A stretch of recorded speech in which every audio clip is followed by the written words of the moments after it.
What's up? It's your girl Jamila and welcome back to my laboratory. Today we're going to use some of Siser's new Glow HTV to create an embroidery applique project. I have everything you need listed in the description box below, and if you like this video, you learned something new, make sure you give it a thumbs up. And if you're watching this before September 15th, 2023, make sure you click the link in my description box where you can catch Racoma's Labor Day sales still going on. And if you qualify, you can get 0% financing and get your own Racoma embroidery machine for as low as $120 a month, okay? Awesome deal, and their accessories are on sale. Just look, a lot of good stuff going on, okay? So if you catch it before September 15th, awesome. Make sure you click the link in the description box, all right? So let's go ahead, grab our HTV and jump into it. So I thought I'd be able to use my 5x7 hoop for this project because that was one of the sizes in the description of the file on Etsy. But the design is actually 5.91 inches tall, which would fit in this hoop if it was sideways, but for a shirt that won't work. And this hoop is obviously too big for a taller shirt. But luckily I have this 8-in-1 device I got a couple years ago, and it's perfect for this project. So basically this 8-in-1 is a frame with 8 different attachments that you can use for a bunch of different projects like hats, bags, chest logo projects, and in my case a taller shirt. So accessories are super important for clothes and craft projects. So yeah, definitely suggest that you go ahead and grab you some because you just never know when they'll come in handy. They don't have sizes or anything on them. Well, it was on the box, but I threw the box away. So I just measured the inside of the frame and picked which one worked for this project. This one is a little over 7.5 inches tall, so it's perfect for what I needed. Using it is really simple. You just grab some sticky stabilizer and you put it on where the sticky side is up. Cut it to size, and I like to leave a little extra so that I can wrap it around the edges, just a personal preference. You're going to peel off that clear backing from the front. Ooh, brain freeze. And then you're just going to go ahead and stick it on there, and like I said, I like to wrap it around the sides. Just, I don't know why, just personal preference. No real rhyme or reason for that, okay? And then you're just going to go ahead and hoop that inside of your shirt, and just make sure you're going to place it where you want, okay? Because this is sticky, so you don't really want to shift it too many times. So you just kind of want to hoop it in there how you want it. Then you're going to unscrew this knob enough so that you can slide the frame on it. Make sure that the little notches on the side click in, and then you're going to tighten the knob. I like to give my shirt a good lint roll, and you'll just slide this onto your machine just like a regular hoop, okay?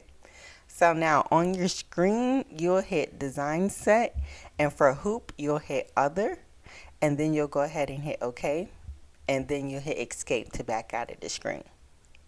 Once that's all set, now for your production sheet, so you have a trace and placement stitch, okay? So it reads trace, placement, trace, placement, trace, placement throughout it all, and all of the satin stitches are done at the end for this project.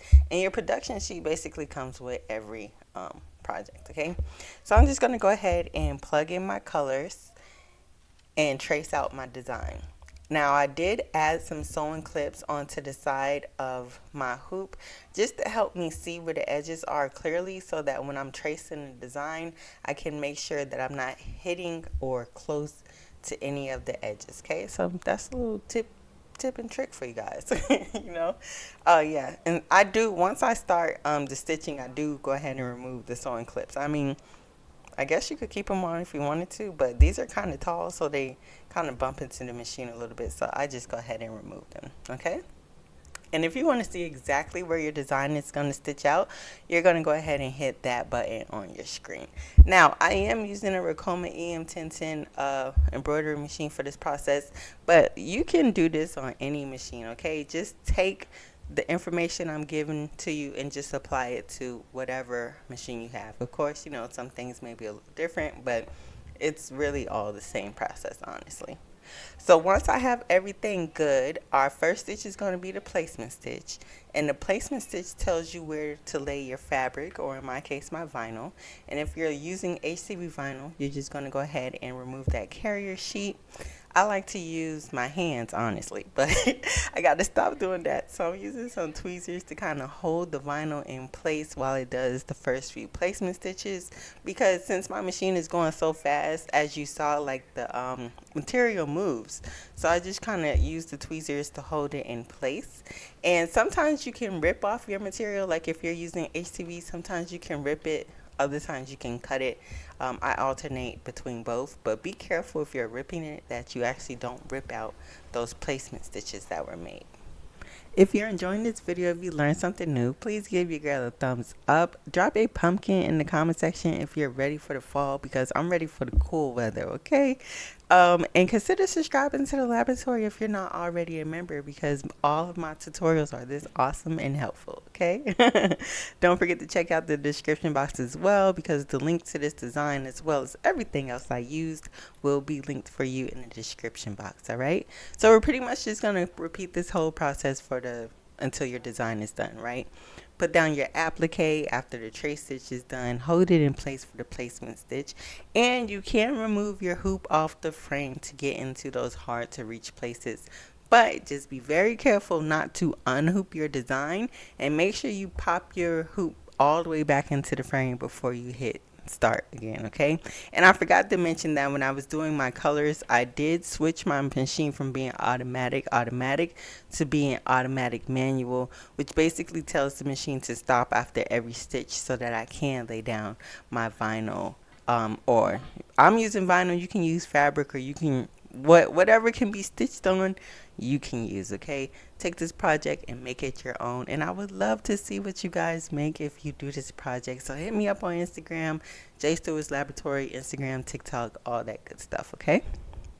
So once our project is done stitching out, of course we're going to go ahead and remove it from the frame, and we're just going to rip it right off the stabilizer, okay? And I like to do a little bit of a cleanup, get rid of that extra stabilizer and cut off the tails or whatnot. Now I was going to leave it like this with just the Frankenstein design on it, but then I took a poll on Instagram and everybody was like, I should add words. So I did go back and add words, and it was so cute. I absolutely love how this project came out, okay? And at the end of the video, I do have the reveal to my son, so stay tuned for that. And if you want it to glow like this, just charge it with some light, okay? I left it under the ring light. Well, it was under the ring light for the duration of this project, so it gave it a really good glow. And that was in a pitch black room, but even in a not so pitch black room, it still glows really well, okay? So just charge your Siser Neon Glow with some light, and I'll have it linked for you in the description box. As always, thanks for watching. Don't forget to like, share, and subscribe. Until next time, I'll see you later. Okay. Close your eyes. Okay. Close it. Put your hand like this. Okay. Put your hand like that. No peeking, okay? Okay. You ready? Yeah. Open. Yeah. It's a monster. You like it? Yeah, I like it.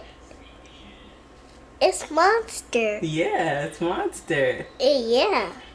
Get you. Welcome.